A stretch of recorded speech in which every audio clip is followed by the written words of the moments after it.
ইসলাম মাদক সম্পর্কে আমাদের যে দিক নির্দেশনা দেয় তা সম্পর্কে জানা অত্যন্ত জরুরি। আপনার কি মাইকটা কি আবার চেঞ্জ করছেন সাউন্ড?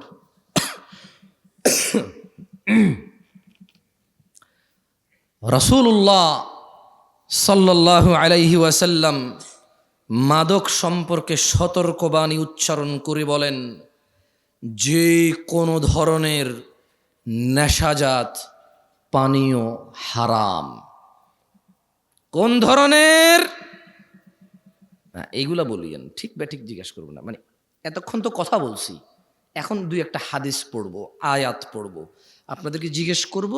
যেটা জিজ্ঞেস করব ক্লাসে যেমন শিক্ষকরা ছাত্রদেরকে পড়ায়া জিজ্ঞেস করে, ছাত্ররা বলে, আমি চাই একটা হাদিস পড়বো, আপনাদের জিজ্ঞেস করব, আপনারা বলবেন। তাহলে কি হবে? আপনারা যখন বলবেন এটা আপনারা ইজিলি মুখস্থ করতে পারবেন, মনে থাকবে ইনশাআল্লাহ। আল্লাহ আমাদেরকে তৌফিক দান করুন, আমিন। তাহলে মুহাম্মদ সাল্লাল্লাহু আলাইহি সাল্লাম বলেছেন যে কোনো ধরনের নেশাজাত পানীয় হারাম। কয় ধরনের? কোনোটা কি বাদ গেছে? টিকটিকির লেজ, ইয়াবা, গাঁজা, এগুলো তো হাদিসের নাম নিয়ে নাই, এগুলো হাদিসে নাম নিয়ে নাই। কিন্তু যেই জিনিসের নেশা হয় সেটা হারাম কে বলেছে? মুস্তাফা আলাইহিস সালাম। তিনি আরো বলেন, কুল্লু মুস্কিরিন খামর, নেশাজাত যে কোনো দ্রব্যই মাদক, ও কুল্লু মুস্কিরিন হারাম, আর যাবতীয় মাদকই হচ্ছে হারাম। ওয়ামান শারিবাল খামরা ফিদ দুনিয়া ফামাতা ওয়া হুয়া ইউদমিনুহা লাম ইয়াতুব, আর যেই ব্যক্তি দুনিয়াতে মাদক সেবন করে অতঃপর নেশাগ্রস্ত অবস্থায় মৃত্যুবরণ করে তওবা না করে, লাম ইয়াশরাবহা ফিল আখিরা, আল্লাহ সুবহানাহু ওয়া তাআলা আখিরাতে তাকে মদ পান করা থেকে বঞ্চিত করবে। তাহলে আমরা বুঝলাম আনার জান্নাতি ফল, আঙ্গুর জান্নাতি ফল, মদও জান্নাতি পানীয়। মদ কি? মদ কি? জান্নাতি পানীয়। তবে জান্নাতি পানীয় যে মদ, ওখানে নেশা নাই। বিশ্বে আমরা মানুষরা যে মদ তৈরি করি সেই মদের নেশা আছে। আর যদি নেশা না হয় এটাকে মদই বলা হয় না। বুঝে আসছে না? আসে নাই? ওটাকে শরবত বলে। কি বলে? যেটা খেলে নেশা হয় না ওটাকে কি বলে? আর যেটাই খেলে নেশা হয় সেটাকে কি বলে? মদ। আখিরাতের মদে নেশা হবে না, কিন্তু ওটার নাম মদ। কেমন? আল্লাহ আমাদেরকে বুঝার তৌফিক দান করুন, আমিন। মানব সভ্যতার প্রতি মারাত্মক হুমকি সৃষ্টিকারী দেশের অন্যতম অভিশাপ মাদকাসক্তি। মাদক দ্রব্যের নেশার ছোবল এমনই ভয়ানক যে তা ব্যক্তি, পরিবার, সমাজ, দেশ থেকেই বিচ্ছিন্ন করে না খালি, বরং তা সমগ্র জীবন ধ্বংস করে দেয়। মানবতার মুক্তির কাণ্ডারি ইসলামই সর্বনাশা মাদক সম্পর্কে মানব জাতিকে সর্বোচ্চ সতর্ক করেছে। মানুষ যাতে মাদক থেকে দূরে থাকে তার জন্য মাদক সেবনে এই নেশাগ্রস্ত ব্যক্তির জন্য ইসলাম শাস্তির ব্যবস্থা করেছেন, ঘোষণা করেছেন, যাতে মানুষ আল্লাহকে পরোয়া করে, যাতে মানুষ জান্নাতকামীরা, জান্নাতের মনোবাসনা যাদের ভিতরে আছে, যারা জাহান্নাম থেকে বাঁচতে চায়, যারা রক্ত পুজ খেতে চায় না, যাদের ইচ্ছা নেই মাথার উপরে আল্লাহ গরম পানি ঢেলে দেবে আর টকবক টকবক করে এটা উতরাবে, যাদের এমন ইচ্ছে নেই জাক্কুম ফল খাওয়ার, জাক্কুম কাটা খাওয়ার, যাদের এমন ইচ্ছে নেই হুতমাতে যাওয়ার, ওয়াইলে যাওয়ার, আগুনে প্রবেশ করার, ইসলাম তাদের জন্য ওয়ার্নিং দিয়েছে মদের বিষয়। কি বলেছে? কোরআনুল কারীমে আল্লাহ বলেছে, ইয়া আইয়ুহাল্লাযীনা আমানু, ও মুমিনগণ। তাহলে কি সবাইরে বলছে? সবাইরে বলছে? কারে বলছে? কারে বলছে? অমুসলিমদেরকে বলে নাই? irrelevant to them because they don't believe in Allah subhanahu wa ta'ala. তারা আল্লাহকে বিশ্বাস করে না, সো তারা আখিরাতকে বিশ্বাস করে না, জান্নাতকে বিশ্বাস করে না, জাহান্নামকে বিশ্বাস করে না। বলে যে আমরা দেখছি না তো এটা। অথচ তারা আলোকে বিশ্বাস করে দেখা যায় না, বাতাসকে বিশ্বাস করে দেখা যায় না। এরপরে আবার প্রতিবেদন আসবে এই জমিন থেকে অমুক গ্রহে যেতে 10 লক্ষ কোটি বছর লাগবে। তুই কেমনে বুঝছস? তুই কি গেছস? যে ফিরে আসছিস বুঝছিস? হ্যাঁ আমি গেছি, 10 লক্ষ কোটি বছর লাগছে আমার। হ্যাঁ, তারা এগুলো বিশ্বাস করে। অবশ্য আমি বলছি না যে ভুল, তবে আমি সঠিকও বলতে পারবো না, কারণ কোনো একটা জিনিসের দূরত্ব বলার জন্য জরুরি হচ্ছে আমি ওই দূরত্বটা বুঝবো, গতিটা বুঝবো, ক্যালকুলেশন করবো যে হ্যাঁ এতদিন পরে যায় পৌঁছাবে। এখন একটা জিনিস 10 লক্ষ কোটি বছর দূরে, আমি কেমনে বুঝছি এটা 10 লক্ষ কোটি বছর? মানে আমি কিছু কি মানে কোন একটা গতিশীল কিছুকে তো বানাইতে হয়েছে, বানায় মাপতে হয়েছে, এটা যদি এই গতিতে যায় তাহলে 10 লাখ কোটি বছর লাগবে। এখন এটা এই গতিতে 10 লাখ কোটি বছর লাগবে কেমনে বুঝছি? ওই দূরত্ব তো আমি দেখতেছি না। তারা এগুলো বিশ্বাস করে। তারা জান্নাত জাহান্নাম বিশ্বাস করে না, বলে যে দেখছি না। অথচ ঘুমের মধ্যে মানুষ কান্না করে, কেন? সাপে কামড় দিছে। ঘুমের মধ্যে মানুষ ঘামায়া যায়, কেন? খাদে পড়ে যাচ্ছে। ঘুমের মধ্যে মানুষ হাউ মাউ করে চিল্লায়, কেন? ওর বাপ মারা গেছে, মা মারা গেছে। উঠে দেখে যে না, ও স্বপ্নে দেখেছে। ও ঘুমে কষ্ট পায়। ঘুমে কি পায়? কষ্ট পায়। সে জাহান্নামে যে আযাব আছে সে সেটা অনুভব করতে পারে না। বলে যে দেখি নাই। তাহলে আল্লাহ কাকে বলেছে? খেয়ে ফেলেছেন, চা নাস্তার ব্যবস্থা করেন, এরা তো ওয়াজ খেয়ে ফেলে। ইয়া আইয়ুহাল্লাযীনা আমানু, হে তোমরা যারা ঈমান এনেছো, ইন্নামাল খামরু ওয়াল মাইসিরু ওয়াল আনসাবু ওয়াল আজলাম রিজসুম মিন আমালিশ শাইতান ফাজতানিবুহু লাআল্লাকুম তুফলিহুন। ও আমার যুবক ভাই, মনোযোগ দিয়ে শোনো, তোমার রব কি বলছে। তিনি বলছেন, ও তোমরা যারা ঈমান এনেছো, নিশ্চয় মদ, জুয়া, প্রতিমা ও ভাগ্য নির্ণয়ক তীর হচ্ছে ঘৃণ্য বস্তু, শয়তানের কারসাজি। সুতরাং তোমরা এইসব বর্জন করো। কেন বর্জন করবে? লাআল্লাকুম তুফলিহুন, লাআল্লাকুম তুফলিহুন। মদ ছেড়ে দাও, লাআল্লাকুম তুফলিহুন। জুয়া ছেড়ে দাও, লাআল্লাকুম তুফলিহুন, যাতে তোমরা সফল হও, বিজয়ী হও।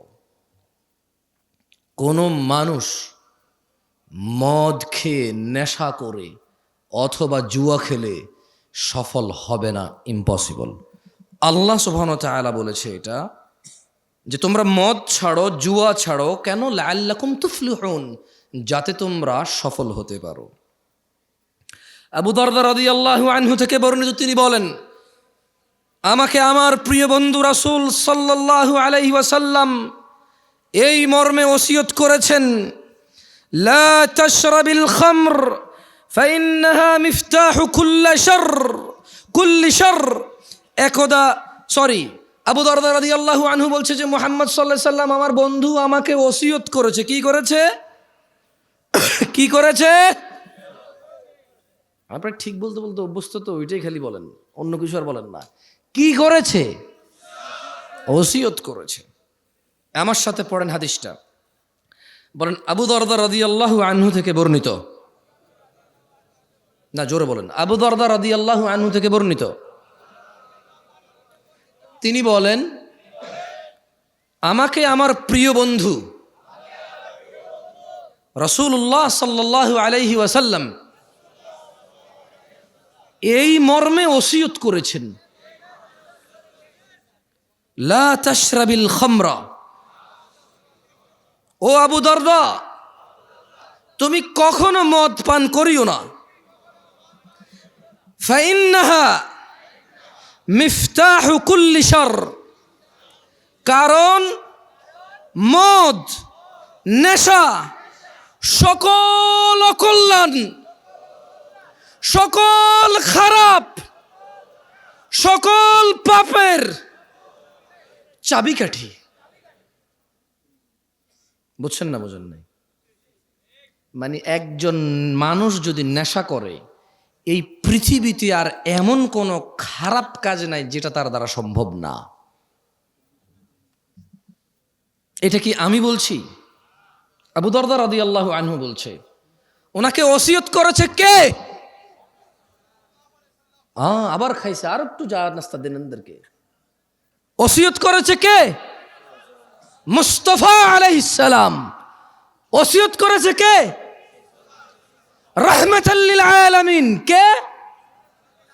ইমামুল আম্বিয়া কে? ইমামুল মুরসালিন কে? খাতামান নবিয়্যিন কে? ওসিয়ত করেছে যে ও আবু দরদা তুমি নেশা করিও না। তুমি যদি নেশা করো তাহলে এটা সকল পাপের, সকল অকল্যাণ, সকল অঘটনের চাবিকাঠি হচ্ছে এই নেশা।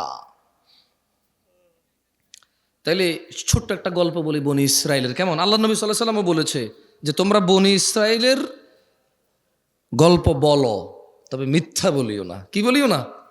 মানে বানায় বানায় বলিও না। তাহলে আমি কি ছোট্ট একটা বনি ইসরাইলের গল্প বলবো? আপনাদের কষ্ট হয়ে যাচ্ছে, আমি বক্তব্য ছেড়ে দেবো ইনশাল্লাহ 2-1 মিনিটের মধ্যে। আপনি না গেলেই বলি আর কত মানুষ কষ্ট পাইতেছে। আপনি চালান,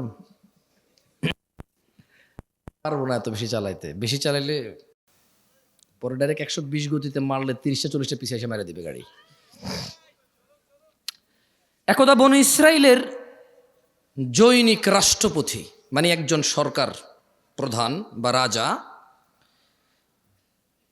ওর যুগের মানে ওই রাজা তার সময়ে একজন আবেদ, বুজুর্গ, বুজুর্গ মানে বুঝেন নেককার মানুষ। কি মানুষ? নেককার মানুষ। তো ওই রাষ্ট্রপতি ওর যুগের একজন নেককার মানুষকে 4টি কাজের যে কোনো একটি কাজ করতেই হবে বাধ্য করেছে, যদি না করে ওকে হত্যা করবে। তাহলে বনি ইসরায়েলের একজন রাষ্ট্রপতি একজন বুজুর্গ নেককার মানুষকে কয়টি কাজ করতে বলছে? না, এই যে খেয়ে ফেলছেন, 4টির যে কোনো একটি, মানে করতেই হবে। 4টির যে কোনো একটি হলেও করতে হবে। তো তাকে কি বললো? তাকে বললো যে শোনো, তুমি হয় মদ খাবা, তুমি হয় মদ খাবা, অথবা মানব হত্যা করবা, মানুষকে খুন করবা, অথবা শূকরের মাংস খাবা, অথবা তুমি কি করবা? জেনা ব্যভিচার করবা। তাহলে লোকটা কি আমাদের মতো কেউ ছিল? কি ছিল? কি ছিল? ফরহেজগার। মাশাল্লাহ।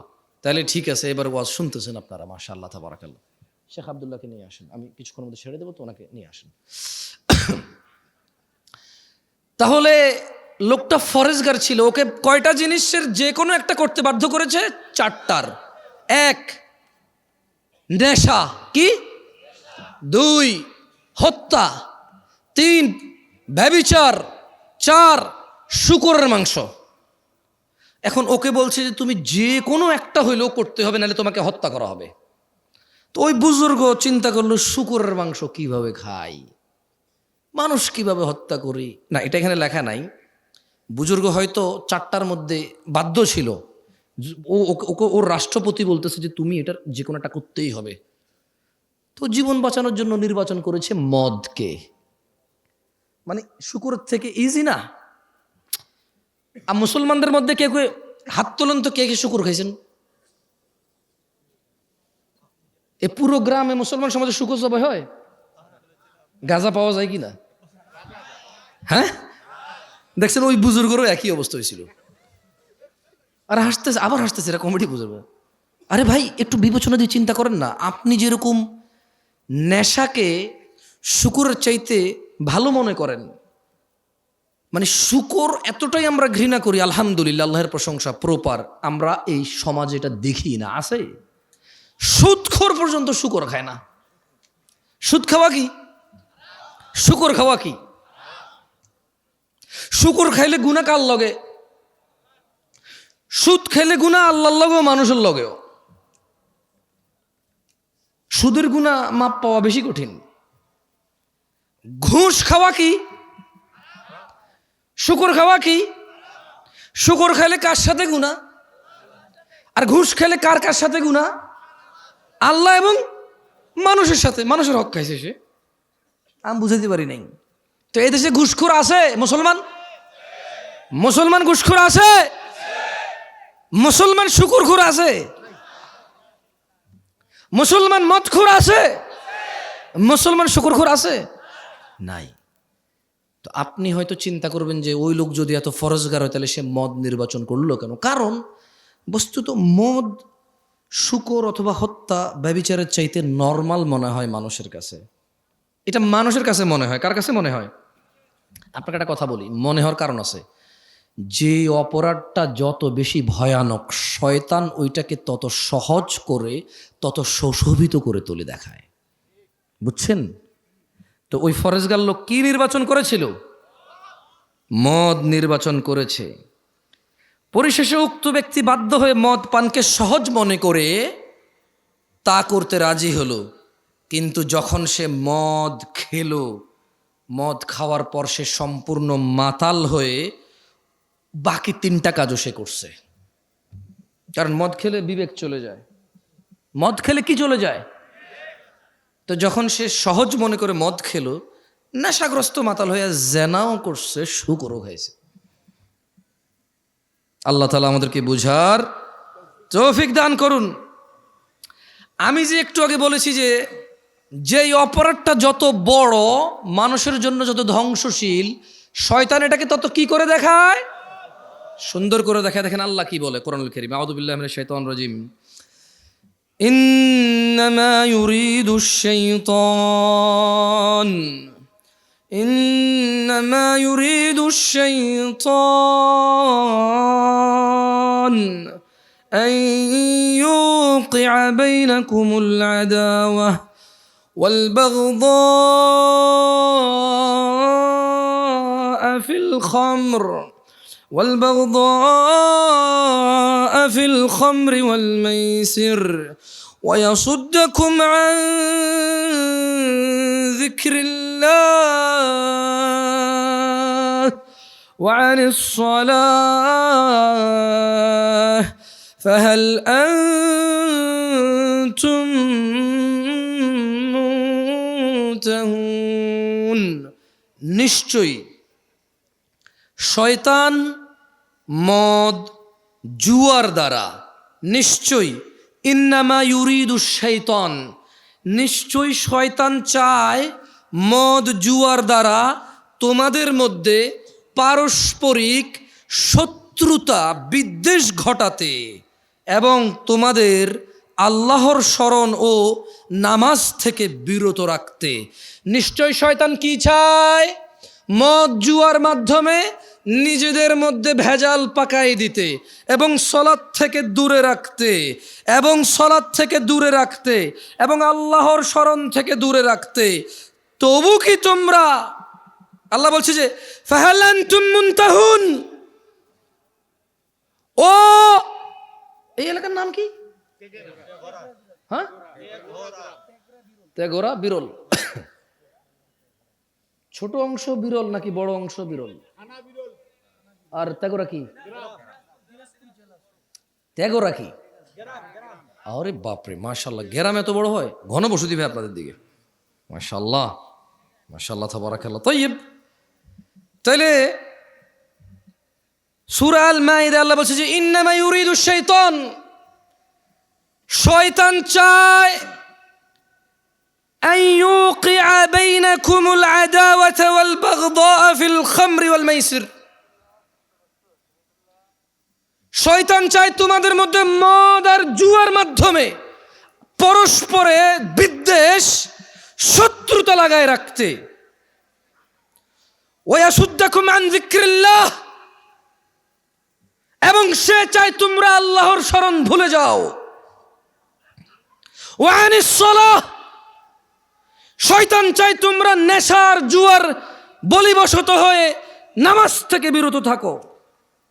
আল্লাহ আজ্জা ওয়া জাল বলছেন ফাহাল আনতুম মুনতাহুন, তবু কি তোমরা বিরত হবে না নেশার জুয়া থেকে? কি থেকে? তাহলে নেশার জুয়ার মধ্যে শয়তান কি করতে চায় আমাদের পরস্পরের মধ্যে? ভুলে গেছেন সবাই। নেশা আর জুয়া এই দুইটা দিয়ে শয়তান আমাদের আপোষে কি করতে চায়? শত্রুতা লাগায় রাখতে চায়, মারামারি হানাহানি করাইতে চায়, আর আল্লাহ জিকির থেকে বিরত রাখতে চায়, আর নামাজ থেকে বিরত রাখতে চায়। আল্লাহ খুব সুন্দর করে প্রশ্ন করেছে, ও বিরলবাসী, আল্লাহর প্রশ্নের কি উত্তর দিবা? দিবা? দিবা? আল্লাহ বলছেন ফাহাল আনতুম মুনতাহুন,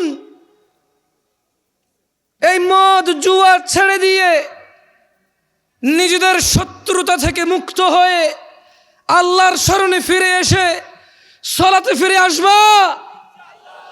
ওয়া মা তাওফীকি ইল্লা বিল্লাহ। আল্লাহ আমাদেরকে তৌফিক দান করুন। যাই হোক, আমাদের শেখ আব্দুল্লাহ ইবনে আব্দুর রাজ্জাক হাফিজাহুল্লাহ চলে আসছে।